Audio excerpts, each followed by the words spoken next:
Fritzy ipamimigay ang pera, ang Villa team sa sariling pamilya at mga magulang nilang gustong ibigay ang pera. Kasi diba, tatlo kami magkakapatid. Yung both parents ko parang walang trabaho. So, syempre, no choice, kailangan ko rin magtrabaho. Tapos yung trabaho naman na yun, 1,000 a month, transportation ko papunta sa practice namin, ganyan. Baon kapag may mga sayaw.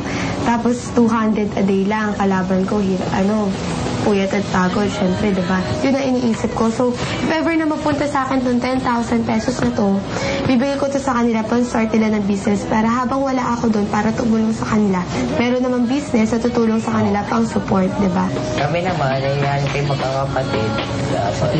Yung nanay ko naman, siya lang talaga yung nagpapara sa amin. Yung dalawang kapatid, yung mga ate ko, magsa-stop ngayon.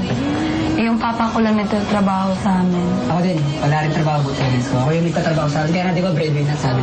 Dati, 6% to 4 year kasi nagtatrabaho na ako. 6 p.m. to 6 a.m. Kailangan talaga 2 years course, meron kayong trabaho. Kaya yun. Siguro sa papa ko na lang. Kasi walang trabaho. Hindi ko hinihingan mama ko. Kasi alam kong wala din sila. So, as in never. So, wala 13 years old ako nag-start na ako magturo-turo ng mga sayaw.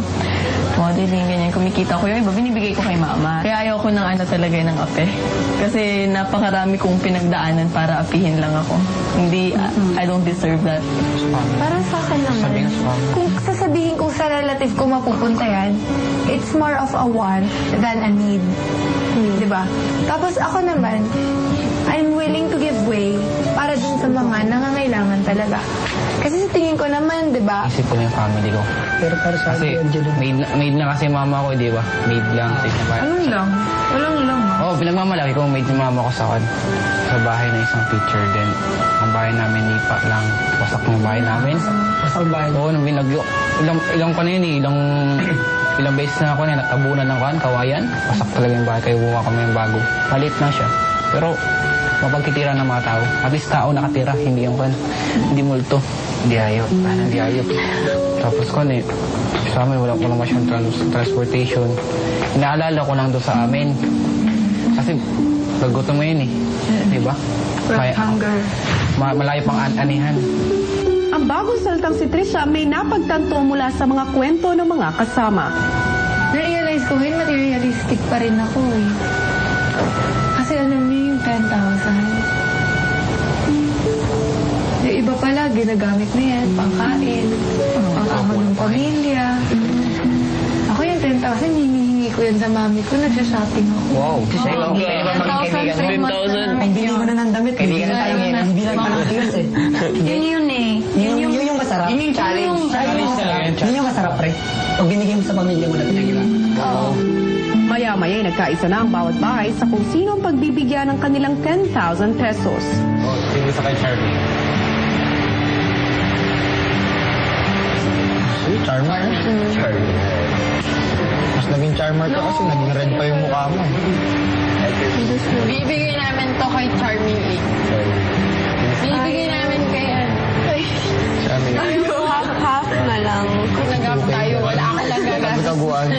Shopping ko na lang. Hindi na kasi mas kailangan siguro yun ng kapitbahay mo yan. Oo. Ilang taon na yung mga bata, Fritzy? Maliliit. Ba't tinatakpan mo? Hindi, nahiya ako. Cute na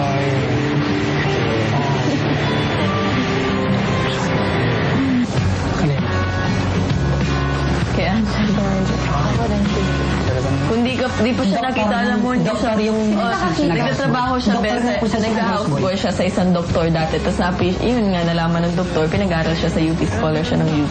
Ako talaga kaya Angelo ko talaga. Ako talaga. Inisip ko talaga yan. Noong una pa lang kaya Angelo ko talaga. Scholar ka, pre. Kaya alam mo naman, araw-araw nag-uusap tayo. Kaya mo gusto. Kay Angelo.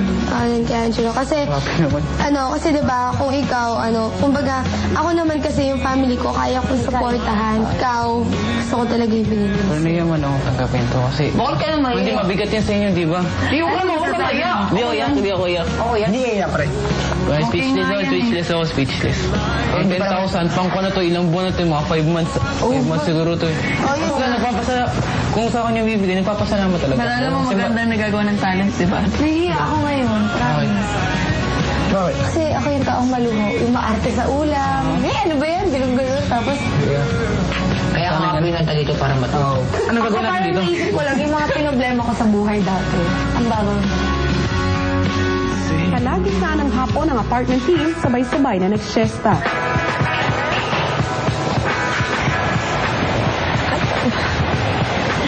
Ay, grabe. Tulog kayo ng tulog, ah. Kaya naman si Joe, ang dalawang natitirang gising na sina Pot at Joe, nagkwentuhan na lang at ang usapan, ang dating taga-apartment na si Trisha. Ito yung pinaka-best friend dito ni Trisha.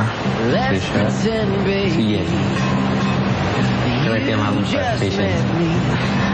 Kaya minsan, pero buti naman wala siya nakakaaway dito. Yung pag nainis lang, tapos nagtatawa na siya. Parang yung nag-rap-rap. Ang dalawa kasi, nasnak ako sa kanya eh. Sobrang gutom! Sobrang gutom! Samantala, ang pinag-uusapan nilang si Trisha, kakwentuhan na si Yong. Good morning!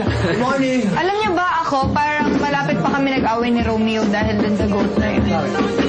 Naasar ako. Siya, niloloko-loko niya ako. Tapos, pag nagagalit ako, magagalit din siya. Ay, sabi ko sa kanya, hindi yun funny. Sabi kong gano'n. Okay na ngayon. Hindi na nag-away. Medyo araw-araw, kasi nagbabarahan kaming dalawa eh. Hindi pala kayo magkasalo. Sige, magkasalo. Hindi, siya napipikon kasi siya eh. Yung gumagano. Minsan ako naman yung napipikon. Pag sobra na. Yung pag lahat na sila. Pero sana okay na yun din, sabi ko. Well, dito kasi medyo na too late na eh. Then, di ba pag nangyari na ano na siya umpisa na gano'n. Yun na, Mahirap na tanggal. bawiin. Yeah. Halimbawa, napakita mo na ganito ka. Ang hirap na magpakabait, di ba? Siraulo lahat kasi dito. Walang matino. Lahat sira. Over!